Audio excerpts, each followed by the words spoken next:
Sup cucumbers but without the Q and burr and with asterisks added to the start and end. Welcome to my automated soliloquy about my experience with the black and white jam number 0.9 hosted by Line Media. Game jams, if you didn't know, is when game dev or game devs do game dev fast. I already had a bit of experience with game jams as all 2 of my previous games were made under a time limit no less than 2 weeks, and as this game jam had a time limit of 1 week, I thought I had this in the bag. Or so I thought. Part 1, the Google Doc. It's a good idea to write down your ideas before getting started with actually making the game. This goes for game jam games, games that are made with no time limit, or just any project that you work on. This ensures that you won't waste precious hours making a game that is ultimately not fun and aimless. This is where this Google Doc comes in.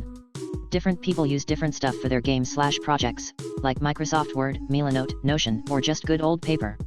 The reason that I use Google Docs is that I can access, read, and edit a doc on my computer or my phone, though I didn't really use that feature. As you can see, I have a lot written out here, but before we talk about what I've written, let's talk about Part 2, Black and White Jam. Oh golly gee, I wonder what the condit ionies in this jam. A lot of game jams have one or more conditions or restrictions to help inspire the participants to create a game they might not have thought of before. The main condition of the Black and White Jam is to create a game where the only colors are black and white. Wait, what's that? The game doesn't have to be black and white, it just has to use only 2 colors? I guess heterochromia jam was already taken. This jam also had another condition in the form of a theme, which was announced when the jam got started. This is so that game ideas that are thought of before or after the start of the jam have to be reimagined to suit the theme, which spices it up a little. The theme for the Black and White Jam number 0.9 was, Death is a New Beginning. Wow, that theme sure is cool. Anyways, now that I've laid down how this jam works, let's finally get into what's in the Google Doc, shall we? Part 3, the Google Doc Part 2. Wow, those sure are words. Okay, let's break this down Sonic the Hedgehog style and go fast because the GTMK game jam is in like 2 days and I want to take a day off before then, so let's be quick. As you can see, I wrote the name of the game jam as the name of the document and in the first line of the document, just in case I forget about what this jam is all about. Next I wrote down the theme and restriction.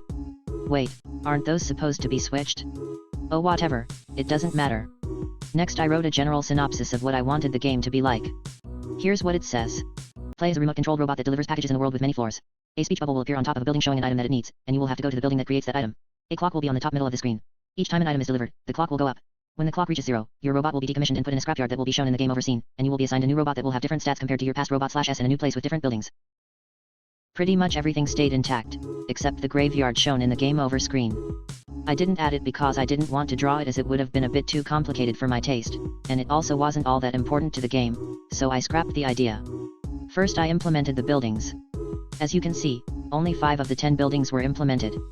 I initially only made 5 of the 10 buildings just to test out how the buildings would work in the game, but I found that having only 5 of the 10 buildings actually worked out pretty well. So I decided to scrap the other 5 buildings. I also added floor tiles, ladders, the timer at the top, and the player character to the game alongside the buildings so that I can get a feel of how the main gameplay loop will work and tweak it a bit so it would be fun to play. I, of course, made sure that all the art was in black and white, as to suit the main condition of the game jam, but the game still doesn't match the theme, which brings me to the main mechanic of this game that makes it stand out from the rest. Part 4, Multiple Bots Mechanic/Bot Variable System. At the start of each game, a bot, which is what the player controls, will be shown alongside the stats the bot has. The stats of the bot will change each time a new game is started. Or in other words, every time the player dies, they will restart with something new, giving them a new beginning. The stats changing from game to game helps in making it very replayable. Every time the player starts a new game, they are always met with something different from their last run, which makes it difficult to master for those who want a challenge. Let's skip some of these things in the doc as I do not have the time to talk about them. Maybe we can talk about some of these things in the future if you want. The way you can tell me if you want to see more is to subscribe. It helps me a lot as a very small YouTube channel, and if you do I'll give you a virtual smooch. Anyways, let's talk about one of my favorite parts of making games. Part 5, the sound. Well, it's not entirely my favorite part, as it also involves making sound effects for my game. The software I use for making sound effects for my games is JFXR. It's pretty easy to use. All you have to do to make sound effects with it is to basically just press buttons, which is convenient for game devs like me who aren't all that familiar with sound design. You can also edit the sounds with the settings in the middle. There's actually a very similar tool in my game engine that I use that's built in. It's called BFXR. I haven't used BFXR in any of my games because I'm more used to JFXR than BFXR, and I prefer how JFXR sounds compared to BFXR, though that's just personal preference. No, the real one of my favorite parts is making the music of the game. Part 5 Part 2, the music, the real one of my favorite parts. So I've been making music for about 10 months, which predates me releasing my first game, Cloud Jumpers, by about 2 months. I really enjoy making music, as you can probably tell if you take a look at my YouTube channel.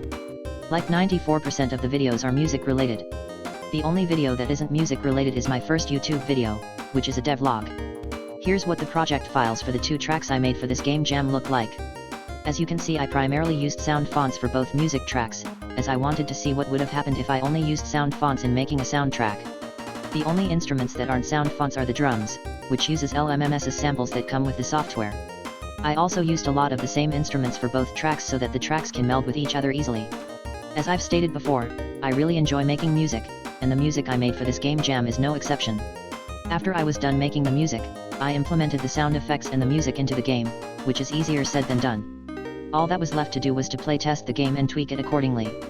Unfortunately, I didn't have anyone to play test the game with, because everyone who I would have asked to play test the game was too busy to do so, which led to it being a bit too hard, which made it a bit too short. More on that in a bit. After finishing the game, all that was left to do was to export the game, upload it onto itch.io, and submitting it into the black and white jams itch.io page. All that was left to do was to read the Part 6, feedback, back is hungry. So when you submit a game to a game jam, the game gets its own special jam page separate to the actual game page with the actual game on it. This special jam page is for rating the game for the game jam for placements and commenting on the game. Though you also comment on the actual game page, the jam page comment section is most often used for feedback when it pertains to the game jam, i.e. themes and restrictions, though this is just an observation and not a steadfast rule. I got a lot of informative feedback. If you've ever commented on my games and given me feedback, thank you a lot. It means a lot and helps a ton. The main pieces of feedback that was in a lot of the comments of my game was that it wasn't balanced well enough, the buildings would sometimes spawn in precarious places, the hitboxes for delivering items was jank, and climbing ladders was also jank. Though they did say it was fun, it had a nice concept, and they also complimented the art and music. Overall, this jam was really fun and I enjoyed it. Despite me not being able to start in the beginning of the jam and starting 2 days late because of it. I hope you enjoyed this automated soliloquy. I'm hoping that I can make more videos like this soon, as I'm currently moving house. I swear I've been meaning to make new devlogs on the projects I've been working on, but it's been 7 months and I just couldn't wait any longer to make a new video that isn't just music. Also, just a bit of a premature announcement, but when I'm done moving houses, I'll upload more often, with the time gap between videos sure to be less than 7 months. I'll also start streaming here on this YouTube channel. The streams will probably be jank at first, and laggy since I don't know how good my internet will be, but it'll be fun, and you'll be able to see my creative process and how jank it is. If you want to see updates on my videos and sneak peeks of my future projects, follow me on Twitter, as it's the only other social media I have other than YouTube. Until then, have a swell day. See ya.